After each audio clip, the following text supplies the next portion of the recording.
जय श्री हरि। नारायणं नमस्कृत्य नरं चैव नरोत्तमं देवीं सरस्वतीं व्यासं ततो जयमुदीरयेत्। भगवान श्री नरनारायण को प्रणाम करते हुए श्री गणेश जी महाराज, माता सरस्वती, वेदव्यास भगवान को प्रणाम करते हुए हृदयाराध्य सर्वांतर्यामी, सबके हृदयों में विराजमान अनंत कोटि ब्रह्मांड नायक परात् परब्रह्म पुरुषोत्तम जगदाधार जगन्नियंता जगदीश्वर जगदगुरु जगन्नाथ भगवान श्री हरि के पावन चरणों में प्रणाम करते हुए, भगवत स्वरूप श्रीमद् भागवत को प्रणाम करते हुए, श्री सुखदेव जी और परीक्षित महाराज को प्रणाम करते हुए, अनंत कोटि सब संत महात्माओं वैष्णवों को प्रणाम करते हुए, मैं सुनील हरि आप सबका श्री हरि भक्ति प्रचार के लिए स्वागत करता हूं। हम प्रतिदिन श्री हरि भक्ति प्रचार के लिए श्रीमद् भागवत महापुराण के संस्कृत श्लोकों का श्रवण कर रहे हैं, साथ ही हिंदी भावार्थ और अनेक रोचक प्रश्नों को भी हम जान रहे हैं। यदि आप भी श्री हरि भक्ति प्रचार करके श्री हरि कृपा प्राप्त करना चाहते हैं तो ये जो कथा है इसको दूसरों को सुनाते रहिए, दूसरों को भेजते रहिए, शेयर करते रहिए। हम कथाएं यदि करवाते हैं तो बहुत सारा धन व्यय होता है, परंतु इसमें आपको केवल एक शेयर ही करना है। शेयर करके चैनल को सब्सक्राइब करें। सब्सक्राइब करने के साथ ही बेल आइकन पर नोटिफिकेशन ऑल दबा दें, जिससे आपको भविष्य में श्रीमद् भागवत महापुराण और उससे जुड़ी हुई सभी जानकारियां आसानी से मिल सकें। अब हम श्रीमद् भागवत महापुराण के दशम स्कंद के पूर्वार्ध के 41वें अध्याय में भगवान श्री कृष्ण बलराम जी का मथुरा जी में प्रवेश, इस प्रसंग का श्रवण करते हैं और इस प्रसंग को सुनते हुए हम इन महत्वपूर्ण प्रश्नों के उत्तर प्राप्त कर सकते हैं। भगवान श्री कृष्ण के दर्शन के लिए मथुरा की भक्त स्त्रियों का आतुरता पूर्वक विचित्र श्रृंगार हम जानेंगे। हम जैसी भी स्थिति में हैं, मथुरा की भक्त स्त्रियों की तरह श्री भगवान में हमें लग जाना चाहिए। मथुरा की भक्त स्त्रियों से सीख हम जानेंगे। ये महत्वपूर्ण प्रश्न है। श्री हरि लीला श्रवण से श्री हरि दर्शन पक्के, ये भी महत्वपूर्ण प्रश्न है, हम जानेंगे। एक घमंडी धोबी भक्त को श्री भगवान द्वारा तमाचे से मारकर शिक्षा देना, एक धोबी की तरह राज कर्मचारी अथवा सरकारी कर्मचारी होने का मिथ्या अहंकार, ये सबसे बड़ा अहंकार है सरकारी नौकरी वालों का, ये भी हम जानेंगे। एक दर्जी भक्त की कथा जानेंगे। भक्तिमय सेवा से प्रसन्न श्री भगवान ने दर्जी भक्त को क्या वरदान दिया। दो सुदामा भक्त, उनकी कथा जानेंगे। क्या सुदामा माली थे, ये भी एक महत्वपूर्ण प्रश्न है। भक्त सुदामा माली द्वारा भगवान श्री कृष्ण बलराम को सुगंधित मालाएं देकर भव्य स्वागत जानेंगे। भगवान की आज्ञा से भगवान का काम करना उनका कृपा प्रसाद है, ये भी एक महत्वपूर्ण प्रश्न है। भक्त सुदामा माली के माध्यम से सभी माली भक्तों को अन्वय वर्धिनी लक्ष्मी का वरदान, अथवा भक्त सुदामा माली के माध्यम से सभी माली भक्तों को भगवान ने क्या वरदान दिया। मथुरा में 3 भक्त हैं, उन तीनों भक्तों को धोबी, दर्जी और माली, उनको भावना के अनुसार वरदान दिया। क्या क्या वरदान दिया, आइए इन सब प्रश्नों के उत्तर जानने के लिए आज के दशम स्कंद के पूर्वार्ध का 41वां अध्याय सुनते हैं। फिर सुखदेव जी आगे गाते हैं। ताम संप्रविष्टौ वसुदेव नंदनौ वृतौ वयस्यैर नरदेव वर्त्मना द्रष्टुं समीयुस् त्वरितः पुरस्त्रियो हरम्याणि चैवा रुरुहुर्नृपोत्सुकाः। सुखदेव जी कहते हैं, हे परीक्षित, वसुदेव नंदन भगवान श्री कृष्ण और बलराम जी ने ग्वाल वालों के साथ राजपथ से मथुरा नगरी में प्रवेश किया। उस समय नगर की नारियां बड़ी उत्सुकता से भगवान को देखने के लिए झटपट नारियों पर चढ़ गई। अब जो दशा वृंदावन में भगवान की प्रेमी गोपियों की थी, वैसी ही दशा इन मथुरा की भक्त स्त्रियों की हो रही है। सुखदेव जी बड़ा मार्मिक और ध्यान से वर्णन करते हैं कि मथुरा की जो स्त्रियां हैं वे भगवान का दर्शन करने के लिए जा रही हैं और वे किस स्थिति में है। तो सुखदेव जी बताते हैं, काश्चिद विपर्यग धृत वस्त्र भूषणा विस्मृत्य चैकम युगलेष्वथा पराः कृतैक पत्र श्रवणैकनूपुरा मां त्वा द्वितीयं त्वपराश्च लोचनम्। मथुरा की भक्त स्त्रियां भगवान का दर्शन पाने के लिए अत्यंत उत्सुक थीं और वे हड़बड़ी तथा उत्तेजना में अपने आप को भी भूल गईं। किसी किसी ने जल्दी के कारण अपने वस्त्र और गहने उल्टे पहन लिए, जिस स्थान पे पहनना था उस स्थान पे नहीं पहने। किसी भक्त स्त्री ने भूल से कुंडल, कंगन आदि जो जोड़े से पहने जाने वाले आभूषण हैं उनमें से एक ही पहना और भगवान के दर्शन को चल पड़ी। कोई भक्त स्त्री एक ही कान में पत्र नामक आभूषण धारण कर पाई थी, दूसरे में धारण ही नहीं किया था अभी तक, ऐसे ही भगवान की ओर दौड़ पड़ी। तो किसी दूसरी भक्त स्त्री ने एक ही पैर में पायजे पहन रखा था, दूसरे में पहनना ही भूल गई। कोई एक भक्त स्त्री एक ही आंख में काजल लगाई थी और दूसरी बिना आंजे ही चल पड़ी, काजल लगाया ही नहीं। उनको दूसरे किसी का ध्यान ही नहीं रहा। फिर श्री सुखदेव जी कुछ और भक्त स्त्रियों की दशा बता रहे, स्थिति बता रहे हैं। अश्नन्त्य एकास्तदपस्य सोत्सवा अभज्यमाना अकृतोपमज्जनाः स्वपन्त्य उत्थाय निशम्य निस्वनं प्रपाययन्त्योर्भमपोह्य मातरः। कई जो भक्त स्त्रियां थी भोजन कर रही थी, हाथ का कोर फेंक कर चल पड़ी। सबका मन उत्साह और आनंद से भर रहा था। कोई कोई भक्त स्त्री उपटन लगवा रही थी। आटा और हल्दी आदि मिला करके एक विशिष्ट पदार्थ तैयार किया जाता है जिसे उपटन कहते हैं, जिसको स्त्रियां और पुरुष लोग शरीर पर मलते हैं, सारा मैल उतर जाता है। तो कुछ भक्त स्त्रियां उपटन लगवा रही थी, वे बिना स्नान किए ही दौड़ पड़ी, उपटन लगा ही रह गया। और कुछ भक्त स्त्रियां जो सो रही थीं, कोलाहल हल्ला सुन करके उठ खड़ी हुई और उसी अवस्था में दौड़ चली जैसे नींद में थी। जो माताएं बच्चों को दूध पिला रही थी, वे उन्हें गोद से हटाकर भगवान श्री कृष्ण को देखने के लिए चल पड़ी। नींद से उठकर बिना मुंह धोए और जैसे थी वैसे ही दौड़ पड़ी भगवान के दर्शन करने के लिए। चाहे वृंदावन की गोपियां हो या ये मथुरा की भक्त स्त्रियां हो, सभी क्या हमें यह नहीं सिखा रही हैं कि हम जैसे हैं, जिस परिस्थिति में हैं, भगवान की ओर लग जाएं, भगवान की ओर चल पड़े, भगवान के भजन में लग जाएं, तो भगवान निस्संदेह हम पर कृपा करेंगे। गीता मर्मज्ञ गीता जी पर साधक संजीवनी की टीका लिखने वाले बड़े ही उच्च कोटि के महापुरुष परम श्रद्धेय प्रातः स्मरणीय पूज्य स्वामी श्री रामसुखदास जी महाराज तो यही कहते थे, हम जैसे भी हैं भगवान के हैं, भगवान में लग जाना चाहिए। और भगवान तो चाहते यही हैं कि जैसे हो आप मेरी ओर आ जाओ। भगवान तो स्वीकार करने को तैयार हैं। इसलिए सुखदेव जी कहते हैं, मनांसिता सामरविंदलोचनः प्रगल्भ लीला हसितावलोकनैः जहार मत्त द्विरदेन्द्र विक्रमो दृशां ददत् श्री रमणात्मनोत्सवम्। कमल नयन भगवान श्री कृष्ण मतवाले गजराज के समान हाथी की तरह बड़ी मस्ती से चल रहे थे। जैसे हाथी धीरे धीरे चलता है, ऐसे भगवान धीरे से चल रहे हैं, मस्ती में चल रहे हैं। उन भगवान ने लक्ष्मी जी को भी आनंदित करने वाले अपने श्याम सुंदर विग्रह से नगर नारियों के नेत्रों को बड़ा आनंद दिया और अपनी विलासपूर्ण उन्मुक्त प्रगल्भ हंसी तथा प्रेम भरी चितवन से उन सब के मन चुरा लिए।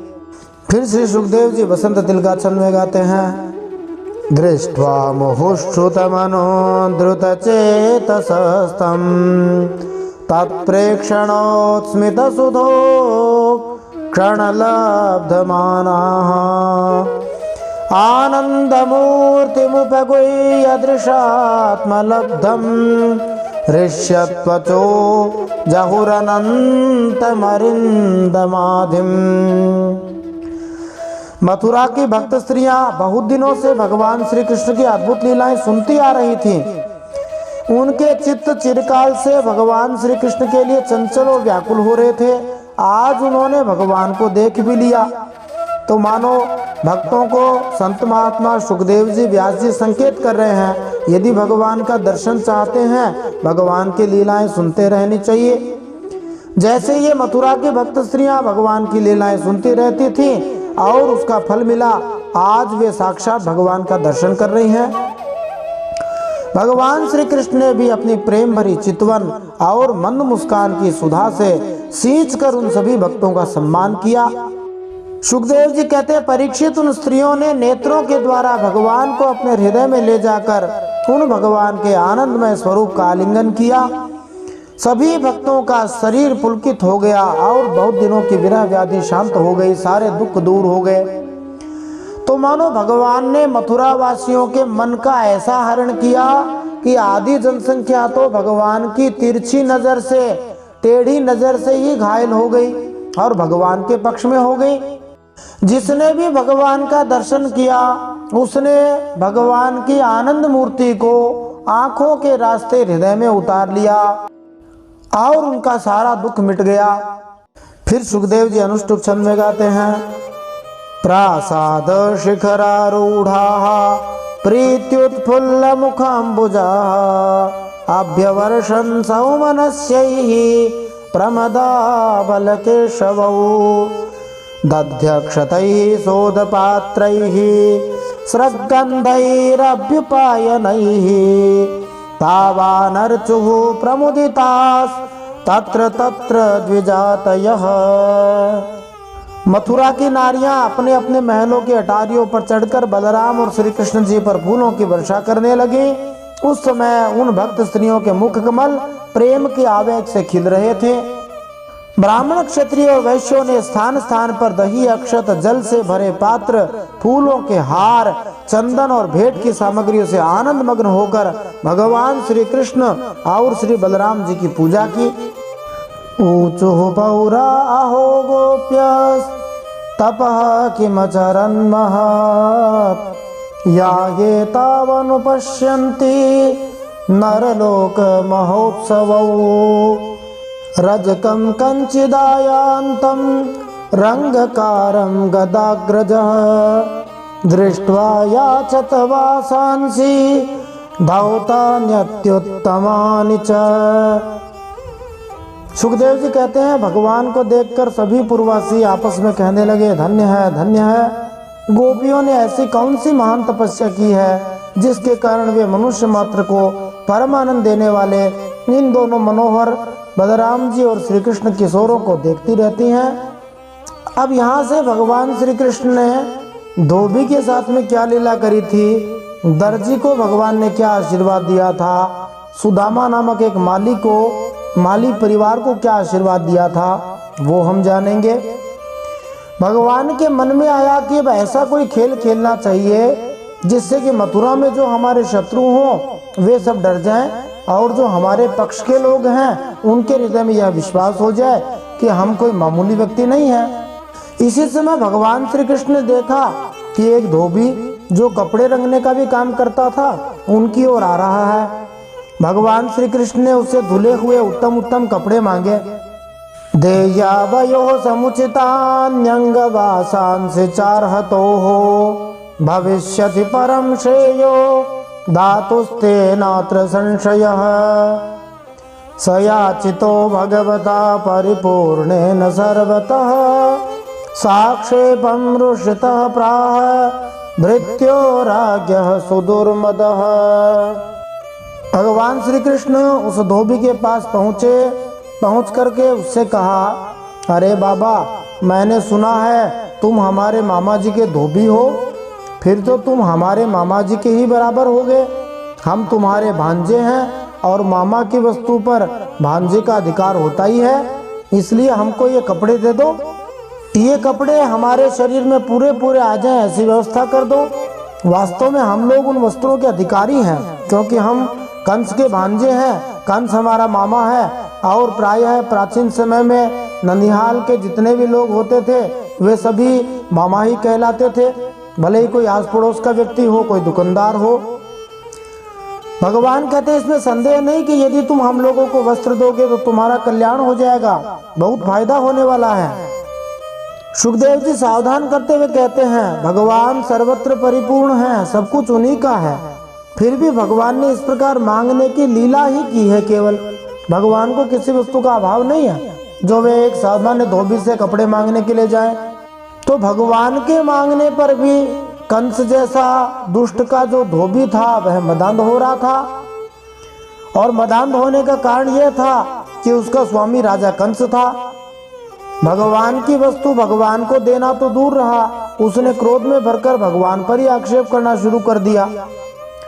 इस श्लोक में कंस के उस सेवक धोबी के लिए भृत्योराज्ञः शब्द प्रयोग किया है, मानी वो राजकर्मचारी था, इसलिए वो कहता है क्रोध में आक्षेप करते हुए ईदृशान्येव वासांसि नित्यं गिरिवने चराः परिधत्त किमुद्वृत्ता राजद्रव्याण्यभीप्सथ याताशु बालिशामैवं प्रार्थ्यं यदि जिजीविषा बध्नन्ति घ्नन्ति लुम्पन्ति दृप्तं राजकुलानि वै।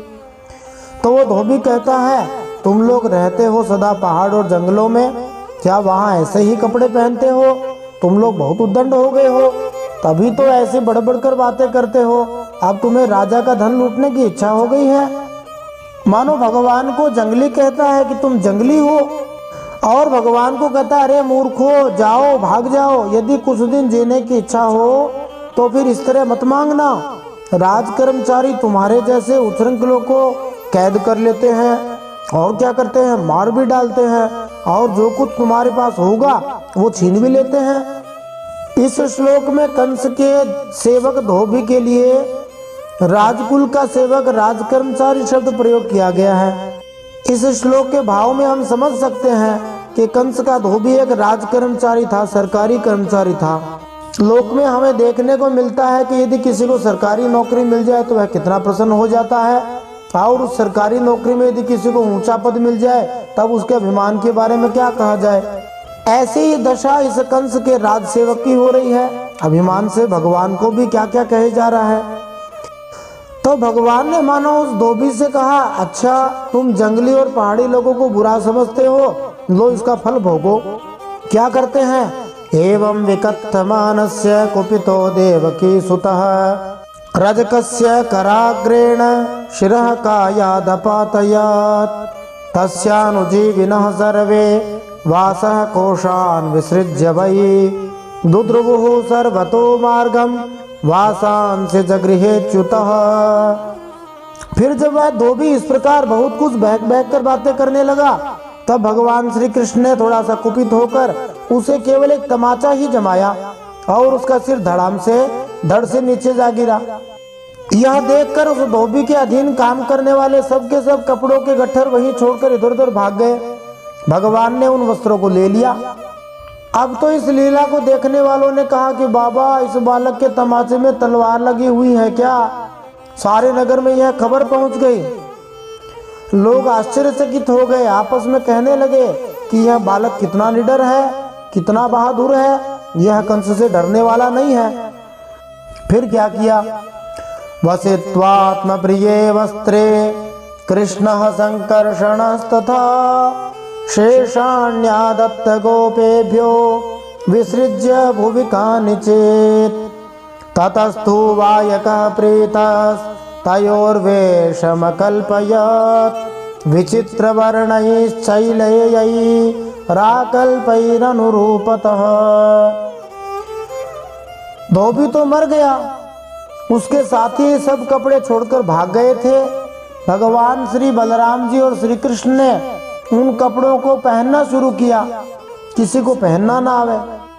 कहाँ तो ब्रज की, गोकुल की, वृंदावन की वेशभूषा और कहाँ ये राजसी ठाठ के कपड़े। इसलिए भगवान श्री कृष्ण और बलराम जी के कपड़े आ तो रहे नहीं थे, मनमाने कपड़े पहन लिए और बाकी जो कपड़े बचे वे अपने ग्वाल बाल साथियों को दे दिए और बहुत से कपड़े तो वहीं जमीन पर छोड़कर चले गए। भगवान संग्रह की प्रवृत्ति क्यों रखे भला, सब कुछ भगवान का ही है, इसलिए जितनी आवश्यकता थी पहने, चल पड़े। अब कपड़े पहन लिए लेकिन बेढंगे। फिर एक दर्जी की कहानी बताई जाती है। धोबी भगवान के प्रतिकूल था, उसे दंड मिला। दर्जी भगवान के अनुकूल था, उसे अच्छा फल मिलने वाला है। भगवान श्री कृष्ण और बलराम जी जब कुछ आगे बढ़े तब उन्हें एक दर्जी मिला। भगवान का अनुपम सौंदर्य देखकर उस दर्जी को बड़ी प्रसन्नता हुई। उसने उन रंग बिरंगे सुंदर वस्त्रों को उनके शरीर पर ऐसे ढंग से सजा दिया कि वे सब ठीक ठीक फब जाएं, बड़े सुंदर लगने लग जाएं। इस श्लोक में श्री जीव गोस्वामी जी बतलाते हैं कि उस बुनकर या दर्जी ने दोनों भाइयों को वस्त्र के कंगनों तथा कुंडलों से सजा दिया जो मणियों की तरह लग रहे थे। इस श्लोक में अनुरूपता शब्द सूचित करता है कि रंगों का सुंदर मेल था। नाना लक्षण वेशाभ्याम कृष्ण रामौ विरेजतुः स्वलंकृतौ बाल गजौ पर्वणि वसिते तरौ तस्य प्रसन्नो भगवान् प्रादात् सारूप्यमात्मनः श्रियं च परमां लोके बलैश्वर्य स्मितेन्द्रियम्। अनेक प्रकार के वस्त्रों से विभूषित होकर दोनों भाई और भी ज्यादा सुंदर लगने लगे। ऐसे लगने लगे मानो उत्सव के समय सफेद और श्याम गज शावक हाथी के छोटे छोटे बच्चे भली भांति सजा दिए गए हों। अब भगवान श्री कृष्ण उस दर्जी पर बहुत प्रसन्न हो गए। भगवान किसी की उधारी तो रखते ही नहीं, भगवान के लिए थोड़ा सा भी किया जाए भगवान उसको बहुत बढ़ाकर करते हैं, उसका फल बढ़ाकर ही देते हैं। तो भगवान ने उस दर्जी को अथवा समझो कि जो भी दर्जियों की इस प्रकार से बात मानने वाले होंगे, भगवान की भक्ति करने वाले होंगे, उन सबको इस लोक में भरपूर धन संपत्ति, बल, ऐश्वर्य, अपनी स्मृति भी और दूर तक देखने सुनने आदि की इंद्रिय संबंधी शक्तियां भी दे दी और मृत्यु के बाद के लिए भी कुछ न कुछ रखा, वो था अपना सारूप्य मोक्ष। तो भगवान ने इतना कुछ उस दर्जी को दे दिया, जबकि उस दर्जी ने केवल थोड़ी सी ही सुई ही लगाई थी। एक राजा की कहानी लगभग बिल्कुल इसी से मिलती है। एक राजा साहब यात्रा कर रहे थे, उनका कुर्ते का एक बटन टूट गया। दर्जी को ढूंढा, दर्जी के पास पहुंचे, दर्जी ने बटन लगा दिया।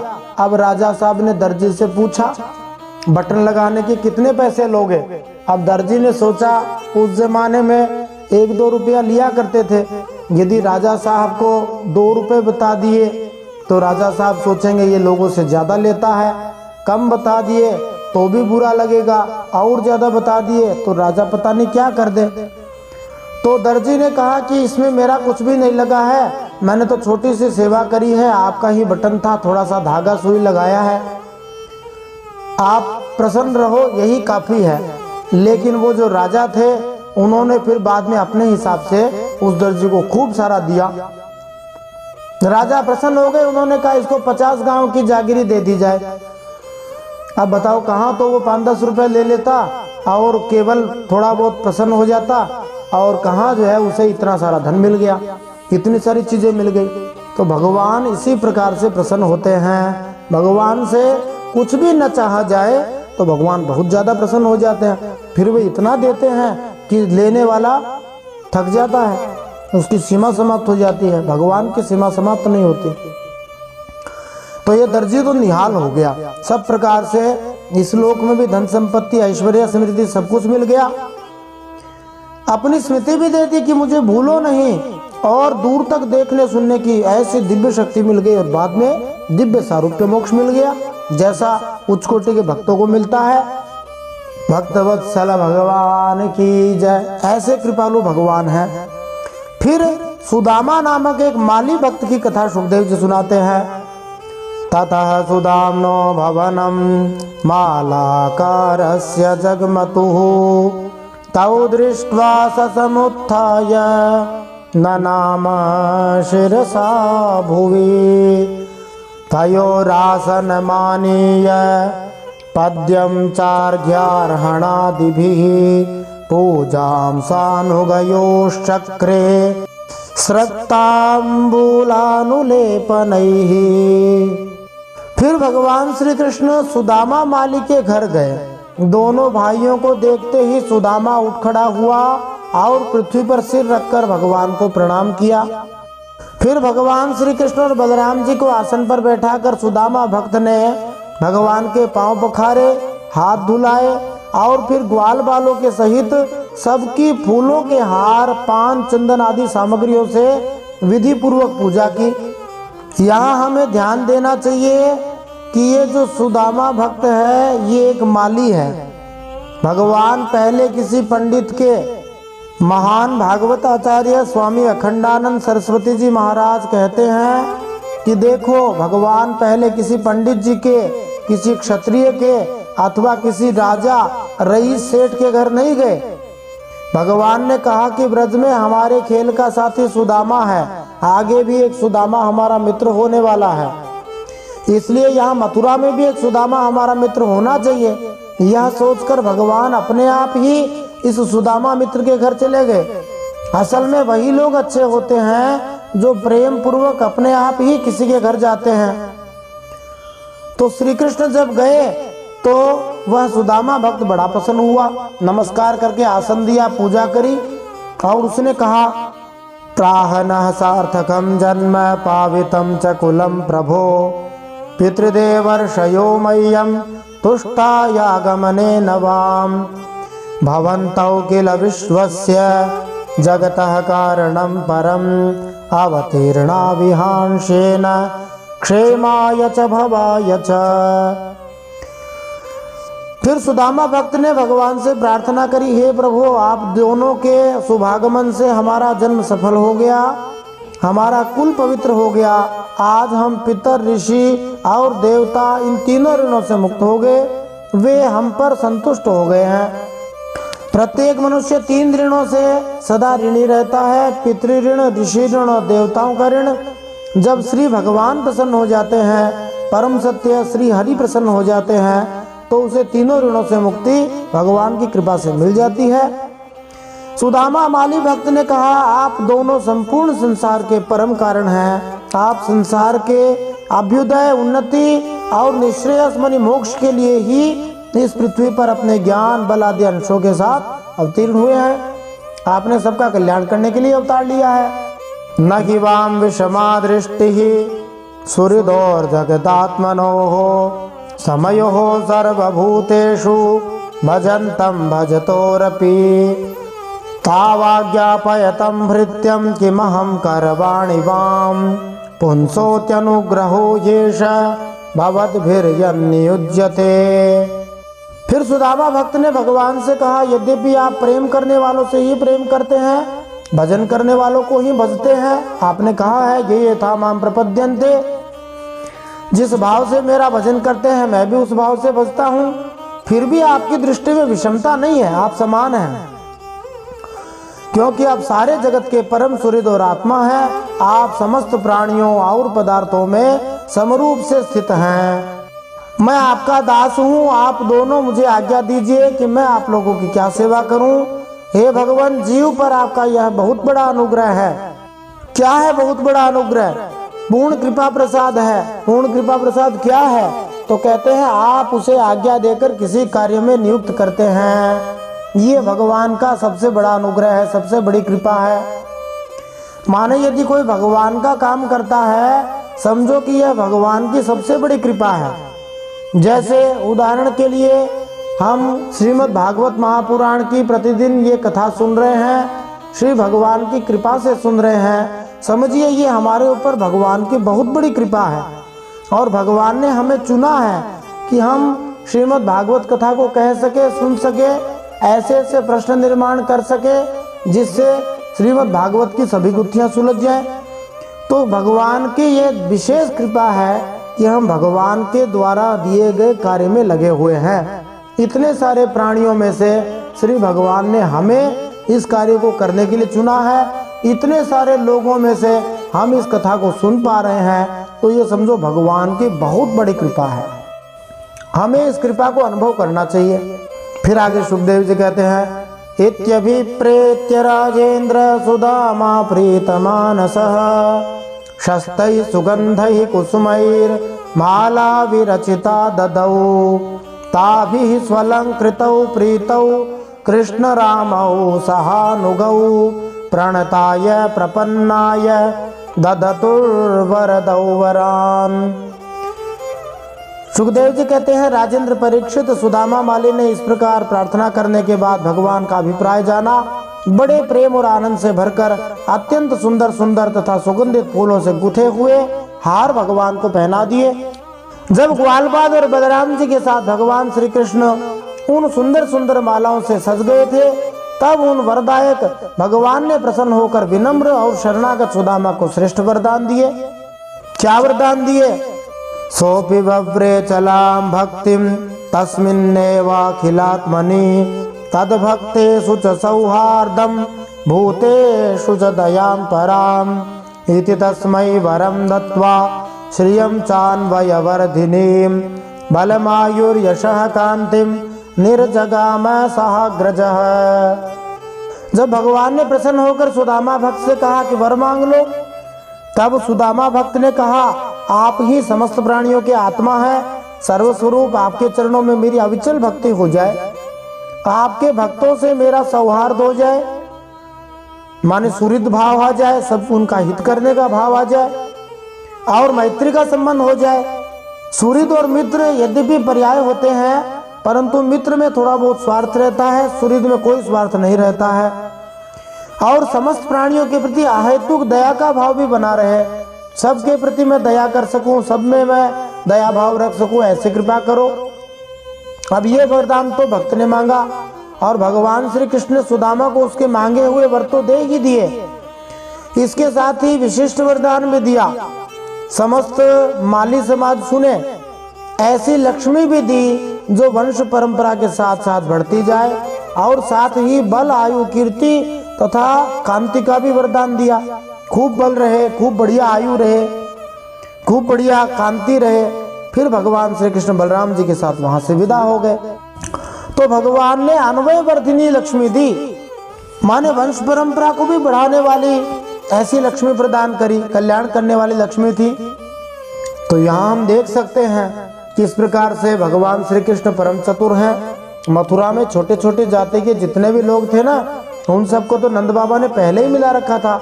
सब भीतर भीतर भगवान श्री कृष्ण के पक्ष में थे।